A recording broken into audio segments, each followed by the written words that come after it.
Hi there, I'm Toby, I'm from HD Tours, and what I'd like to talk to you today about the things I would recommend you carry if ever you go on a ride on your bike to keep you safe.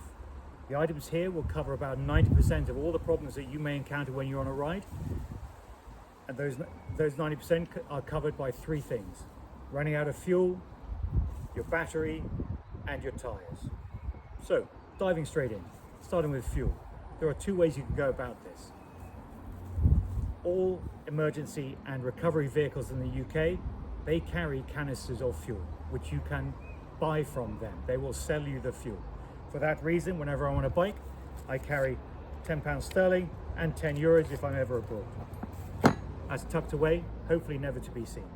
If you want to carry your own fuel, you can use, I used to carry one of these on a longer tour. It's a Trangia fuel bottle. You can get others. All I will say is please only ever use a safety certified fuel container.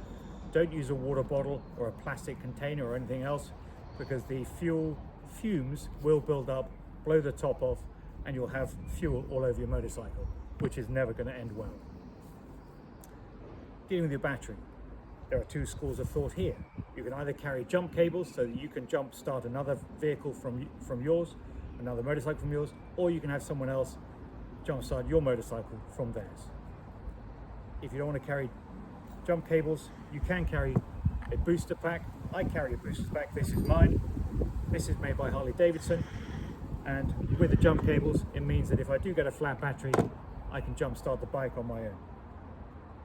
The reason I carry this and not someone else is two reasons. Firstly, if you have jump cables, you are relying on another motorcycle to jump start you. You cannot jump start your motorcycle from a car because of the different battery voltages. So you need another motorcycle to be with you, which is not helpful if you're riding on your own. Secondly, if you have one of these battery boosters, you can use the USB ports on the other side to recharge your phone or anything else where the battery has gone flat. You can use this without relying on your motorcycle battery to recharge any other electronic equipment you might have. Moving to your tires. So, the most common problem is that you're going to have a flat or a low flat or a low pressure tire. I always carry, and I have to carry on my bike, a little valve extender with a 90-degree angle. The valve stem out of my bike comes straight out of the tire, which means I can't get to it using the fuel station or petrol station air hoses because the angle is too large. There's too much stuff in the way. I have to carry a 90-degree angle. I also carry two valve extenders, which means it makes life easier for you. You can fit these, and then when you get to reinflate the tires at a petrol forecourt or wherever, it makes your life easier.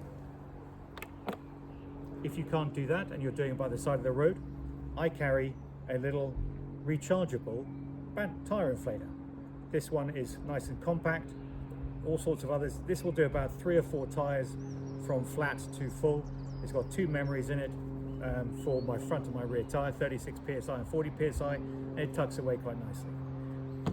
And it's frankly effectively replaced the 3 little air canisters that you can still buy. But again, if you have a large tire, you don't know the pressure of your wheel and your tire when you've inflated it with those little air canisters and how effective they are, whereas that you can get to the pressure that you need.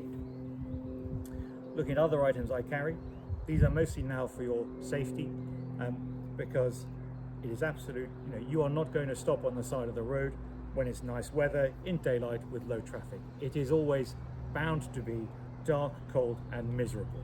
So, to keep you safe, I always carry to keep you safe. These are called roadside flares whilst they're battery operated. I put one on the bike and they just flash orange, and one about 50 feet down the road to give other drivers advance notice that you're there. I also carry 2 Xylem sticks as well in safety orange for the same reason. So if the battery runs out, you can crack these open and put them down the road to at least give someone advance notice that you're on the side of the road. Other items I carry are just for general maintenance on the bike.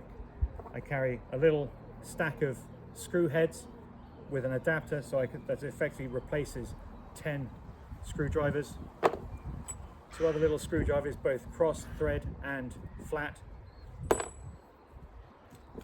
and Allen keys. I've got 6 Allen keys here because these are the most common ones that my bike needs. Work out what your bike needs and just put spares away so you don't have to go into your bike maintenance kit to do routine stuff on your bike when you're in a garage. This is tucked away from when you're away from home. And finally, I carry a 1/2 inch screw, a 1/2 inch socket. This is the most common socket I need for my bike, including for the wing mirrors. The most common thing I find is that someone knocks a wing mirror, moves it out of alignment, and that thing I can get out and put the wing mirror in the right place. And finally, a Gerber multi-tool. What other things do I carry? A few cables to recharge stuff on my bikes. This covers my phone and my communications equipment. A puncture repair kit, if I really do need to take a nail out of my bike tire or anything else. High-vis vest, not legally required in this country, but it is when you're abroad, and it is abroad for both driver, rider and pillion. So there's 2 of you on the bike, you'll need 2 of these. And again, whilst not required and tucked away, I carry 2 breathalyzer tubes that just get stowed away on the bike, hopefully never to be seen again. I think that pretty much covers everything I've got here. If there's anything I've missed, please do let me know. Otherwise, ride safe, and I'll see you soon.